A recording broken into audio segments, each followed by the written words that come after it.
आज मुकुल के ऑफिस में ऑडिट चल रहा था। इस वजह से काम का बोझ बहुत बढ़ गया था। छुट्टी होने पर देर हो चुकी थी, लेकिन घर की तरफ पढ़ने की इसकी हिम्मत नहीं हो रही थी। थकान से मुकुल का बहुत बुरा हाल था, मगर थकान से छुटकारा और आराम तो घर पे ही मिलना था ना। यही विचार आते ही मुकुल की बाइक की रफ्तार स्वतः ही तेज हो गई। ठंडी हवा के झोंके भी आज मुकुल को अच्छे नहीं लग रहे थे। मन न जाने क्यों इतना खिन्न सा था और व्यग्र भी। जल्दी से जल्दी वो घर पहुंचने का विचार कर रहा था और खुद को तसल्ली भी दे रहा था। थोड़ी ही देर के बाद मुकुल अपने फ्लैट पर आ चुका था। पार्किंग में बाइक को खड़ा करके भारी कदमों से अपने फ्लैट के सामने जाकर रुका और ताला खोलकर एसी ऑन करके वहीं सोफे पर ही पसर गया। कुछ ही देर के बाद राहत महसूस होने पर मुकुल फ्रेश होकर बेड पर आकर अनमना सा बैठ गया।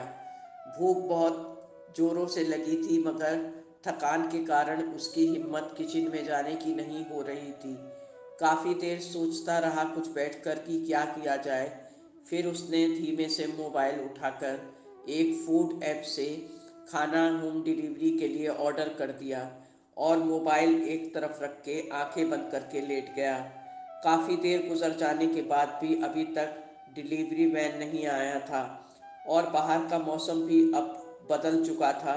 हवाएं और तेज हो गई थी और बादल भी उमड़ घुमड़ कर आने लगे थे। फिर कुछ ही देर बाद बूंदाबांदी भी होने लगी। अब तो पानी तेज रफ्तार से बरसने लगा था। भूख से बेहाल मुकुल का सब्र भी जवाब देने लगा। अब उसे डिलीवरी मैन पर बहुत गुस्सा आने लगा। उसने फ़ोन उठाकर उससे बात की तो उधर से जवाब आया कि सर, मैं रास्ते में हूँ, बारिश के कारण कुछ अवरोध पड़ रहा है। मैं जल्दी से जल्दी आपको आपका ऑर्डर अभी दे दूँगा। इस पर मुकुल ने झल्लाकर फ़ोन बंद कर दिया और खिड़की पर आकर खड़ा हो गया और बाहर की तरफ देखने लगा। बारिश की फुहारें उसके चेहरे पर पड़ रही थी, लेकिन आज उसे कुछ भी अच्छा नहीं लग रहा था। वो खाना खाकर जल्दी से जल्दी सोना चाहता था, क्योंकि कल भी ऑफिस जल्दी जाना था। ऑडिटर अभी गए नहीं थे। आधा ऑडिट आज हो पाया था, बाकी कल होना बाकी था। जल्दी उठना भी था। यही सोचकर मुकुल का मन उलझता जा रहा था। अब तक डिलीवरी मैन से बात हुए 20 मिनट और गुजर चुके थे। मुकुल फिर तेज कदमों से बेड की तरफ बढ़ा और मोबाइल को उठाकर डिलीवरी मैन पर चिल्लाकर बोला, तुम आज की तारीख में ही ऑर्डर लाओगे या फिर मैं ऑर्डर कैंसिल कर दूं? तुम लोग कामचोर और लूज़र होते हो, इसीलिए तुम लोगों को कंपनी परमानेंट नहीं रखती। अब अगर आज तुम अभी जल्दी ना आए तो मैं कंपनी में फ़ोन लगाकर तुम्हारी कंप्लेन करूँगा। तो उधर से गिड़गिड़ाती हुई सी बेबस आवाज़ आई, सॉरी सर, बहुत कीचड़ हो गई है बारिश की वजह से। मैं बस आ ही गया हूँ, अभी पहुँच के आपको ऑर्डर दे देता हूँ। Please wait some time. ये कहकर उधर से फ़ोन डिस्कनेक्ट हो गया। मुकुल का गुस्सा बढ़ता जा रहा था। आज सुबह जल्दबाजी में उसने हल्का फुल्का नाश्ता किया था और काम के कारण और बिजी होने के कारण उसने ऑफिस में एक कप चाय तक नहीं पी थी। मुकुल के सर का दर्द भी बढ़ता जा रहा था और भूख अब उससे ज़्यादा बर्दाश्त नहीं हो रही थी। आज मोबाइल पर उसका दिल मैसेज वगैरह देखने का भी नहीं हो रहा था। बस खाना खाकर वो सोना ही चाहता था। मुकुल ने सोचा, आने दो आज डिलीवरी मैन को।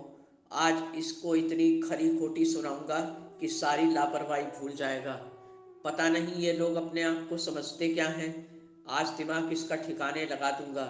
यही सब विचारों में खोया मुकुल डिलीवरी मैन से दुर्व्यवहार करने के मंसूबे बांध रहा था और खुद को संतावना दे रहा था कि कुछ ही देर के बाद दरवाजे की कॉल बेल बज उठी। मुकुल लगभग भागते हुए सा दरवाजे की तरफ बढ़ा।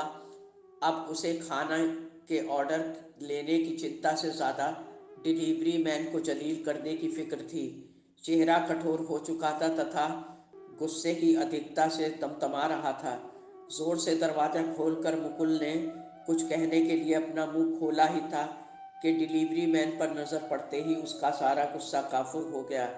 अपने द्वारा फ़ोन पर किए गए दुर्व्यवहार पर मुकुल को बहुत अफसोस और दुख होने लगा। सामने डिलीवरी मैन सिर से पैर तक बारिश के पानी में भीगा हुआ उसके खाने के ऑर्डर को बहुत सावधानी से समेटता हुआ दो वैसाखियों के सहारे लड़खड़ाता हुआ सा आंखों में डर और दुख के साथ खड़ा था और एक अपराधी की तरह नीचे मुँह करके खड़ा था। मुकुल की शर्मिंदगी के कारण भी अब कोई उससे बोल ना निकल रहा था। फिर उसने आगे बढ़कर खाने का पैकेट डिलीवरी मैन से ले लिया।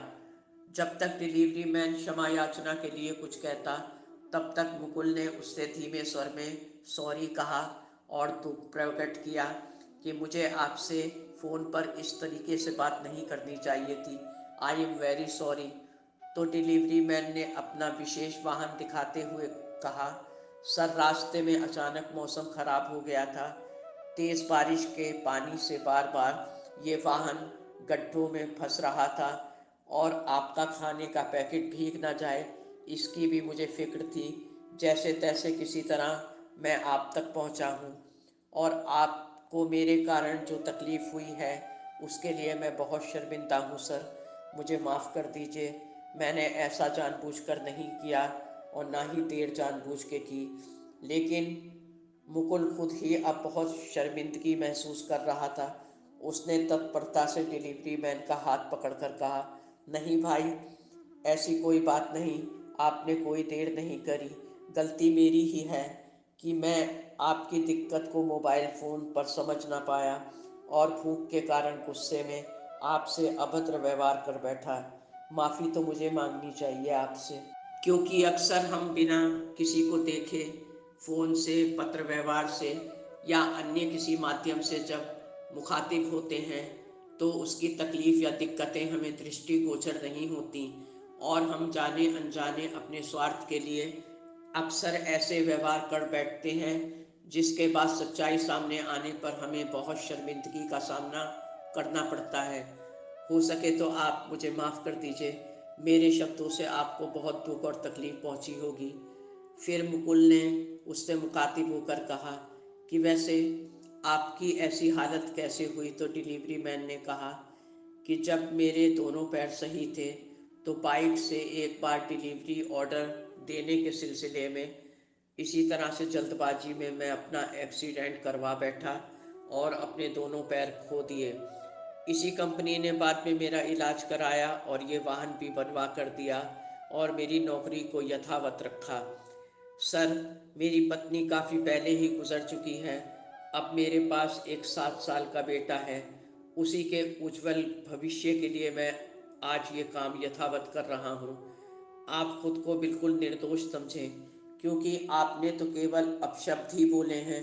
लोग तो मुझे मुंह पर ही गालियाँ देते हैं और कोई कोई तो मारने भी खड़ा हो जाता है। सर, जिंदगी है तो जद्दोजहद तो रहेगी ही। आप अब खुशी खुशी अपना खाना खाएं, पहले ही आपको देर हो चुकी है। मुझे अगला ऑर्डर भी डिलीवर करना है। मुझे इजाज़त दीजिए। और नमस्कार कह के डिलीवरी मैन अपने स्पेशल वाहन से बैसाखियों के सहारे एक दिशा में चला गया और मुकुल चेतना शून्य सा खड़ा, ना जाने क्या सोचकर खुद को बहुत छोटे विचारों का इंसान समझकर दुखी होता रहा। दोस्तों, उम्मीद है ये कहानी आपको पसंद आई होगी। चैनल को सब्सक्राइब और वीडियो को लाइक करना ना भूलें। दोस्तों, बिना सोचे समझे और बिना किसी को देखे या पूरी तरह उसके विषय में जानकारी रखते हुए किसी को भी अपमानित करना ठीक नहीं। बाद में इसका कोई प्रायश्चित भी नहीं हो पाता, क्योंकि कही गई बातें या व्यवहार कभी वापस लौट कर नहीं आते। हमेशा खुश रहें। धन्यवाद। आपकी अपनी जैस्मीन।